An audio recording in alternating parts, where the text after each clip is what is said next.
Hello, Alison Scott-Wright here, known to many of you as the Magic Sleep Fairy.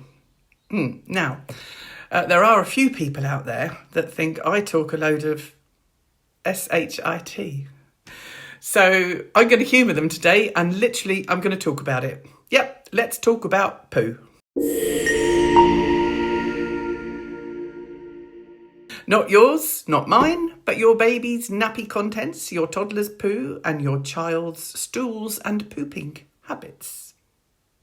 Sadly, the current parenting ethos in regard to nearly all baby and childhood stuff is to accept and dismiss everything, give it a label and just pass it off as completely normal, especially in relation to their poo.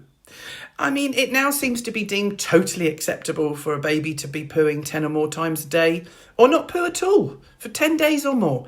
It's all dismissed as normal. It apparently doesn't matter if they have constant explosions or poonamis. I mean, that's even become a word that's a thing now. And it's just accepted. And the poonamis that escape the nappy and go up the back, it's become normal for them to be sharting, and expelling fecal fluid. There's not really poo, but there's just a stain in the nappy that comes out with wind. Sort of in every single nappy, you've got a stain in the nappy. If they strain, grunt, groan, or even cry when they poo, it's just accepted as baby stuff. And if the poo is orange, green, slimy, mucousy, stringy, or even with loads of white or dark coloured bits in it, it's all simply okay. No, it's all okay, it's fine. The thing is, most babies up to 6 months are only drinking milk. So why on earth should their poo be like any of the above scenarios that I've just mentioned? It doesn't make sense to me, and it all indicates to me that there is a level of digestive discomfort that needs to be addressed. Easier said than done in a way, though, as these things can be caused from a multitude of things, and to name a few, it could be lack of feeding routine structure and just sort of feeding on demand where they feed all the time, problems with latch, suck, swallow, could be oral thrush and gut bacteria problem, might be tongue ties, lip ties, continuing to feed too frequently and snack feeding all round the clock, still giving nighttime feeds that are actually not needed post 12 weeks. Yeah, I know you don't all agree with that, but hey, it's true.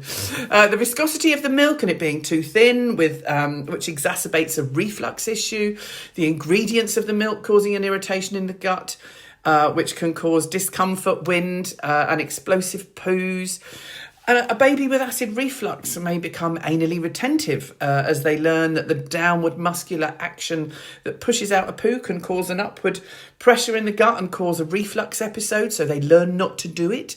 And they do a lot of this sort of straining and holding on to their poo. A sensitive gut that has been negatively compromised, maybe through antibiotic or medicine exposure, that can induce erratic and painful poos. It can be due to an intolerance or even full-blown allergy to milk, protein or lactose. And equally older babies that are then on solids as well as milk can still often have issues with poo, such as they might become more constipated having started solids and therefore only poo once every other day or every few days instead of every day, which would be the expected norm. You might start to see lots of undigested food in the poo. They might get much more of a sore bum. They might become more windy, seem to be more unsettled and appear to have tummy aches. The poo might change colour and become either more hard or more watery. And if they're pooping at night or in the early hours, then this can indicate that there could be a problem with the digestive system being under some duress. It's trying to cope, but expelling the waste at the wrong time of day. The poo may become much more wet and mushy, which can often just be put down to, they're teething or they've started nursery, they've got this, they've got that. But it may indicate that there's a deeper underlying problem within the gut.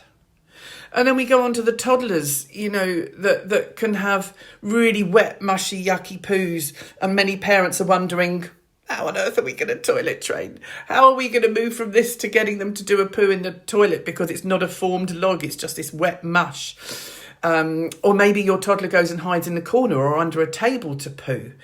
Do they refuse to do it in the toilet, get upset, will only do it in a nappy or only do it at night? And look, none of this is how it should be. Our bodies, systems and digestive tract produce waste which should be passed quite easily on a daily basis without problem. But sadly, many of these babies, toddlers and children do actually have a digestive issue, which is often just now dismissed. It's deemed totally normal, but it's actually manifesting for them further down the line and turning into these negative behavioural associations with potty training and pooping.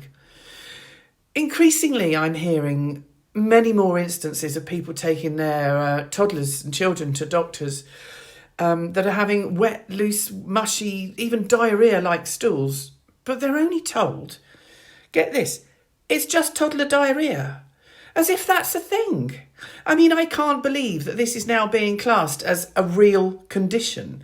But just 2 days ago, I did a consultation with them and the doctor said it's just toddler diarrhea. Really? It's simply not normal for any of us when eating a healthy and varied solid diet to be producing wet, watery, loose stools. And in adults, this ends up being diagnosed as IBS. But again, that doesn't really mean too much. And it's just another condition being dismissed, and given a label. So when I host consultations, most people come to me about sleep problems, and reflux and all that as well. But, and I'll then get them to send me pictures of their baby's poo or toddler or child's poo. And I know you should see my camera roll. It's hilarious. You would never want to look at it, really.